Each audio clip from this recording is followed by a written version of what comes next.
সুনীল ছেত্রী একজন ভারতীয় ফুটবলার যাকে আমরা প্রায় সকলেই চিনি এবং খুব শ্রদ্ধা করি তার অনবদ্য পারফরমেন্সের জন্য।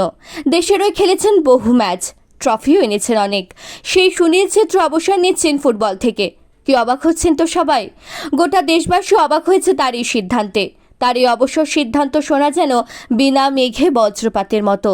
তার অবসরের কথায় সকল ফুটবল প্রেমীদের চোখে দেখা গিয়েছে জল।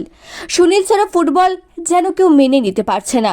2005 সালে ভারতের হয়ে প্রথম খেলেন তিনি। অভিষেক ম্যাচে গোল করেন তিনি। এরপর আর থেমে থাকেননি। একটার পর একটা গোল করেছেন এক একটা ম্যাচে। তারপর আস্তে আস্তে ভারতীয় দলে নিজের নামকে চিরস্থায়ী করে নিলেন তিনি। আসলে তিনি ভারতীয় দলের নক্ষত্র। তাকে ছাড়া দল যেন অসম্পূর্ণ। ভারতীয় ফুটবল দলের মেরুদণ্ড যেন তিনি।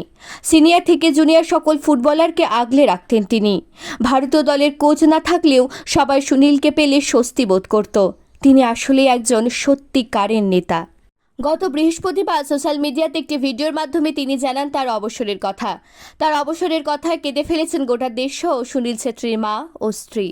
তিনি ভিডিওতে এটাও জানান 6 জুন কলকাতা বনাম কুয়েতের ম্যাচে শেষবার ভারতীয় জার্সি গায়ে নেবেন তিনি। এরপর ভারতীয় ফুটবলে সুনীল ছেত্রীর অধ্যায় শেষ। তবে ফুটবল মাঠকেই তিনি গুড বাই বললেও ভারতীয় ফুটবলকে তিনি গুড বাই জানাতে পারবেন না। ভারতীয় ফুটবলের উন্নতির জন্য অবসরের পরেও তাকে ফিরে আসতে হবে, এটা গোটা দেশবাসীর ইচ্ছা। অবশেষে আমাদের তোমার পৃথিবী পেজের পক্ষ থেকে আপনাকে ধন্যবাদ জানাই সুনীল, আমাদের দেশকে ফুটবল খেলে এত এগিয়ে নিয়ে যাওয়ার জন্য। খুব মনে পড়বে আপনাকে। ভালো থাকবেন সর্বদা।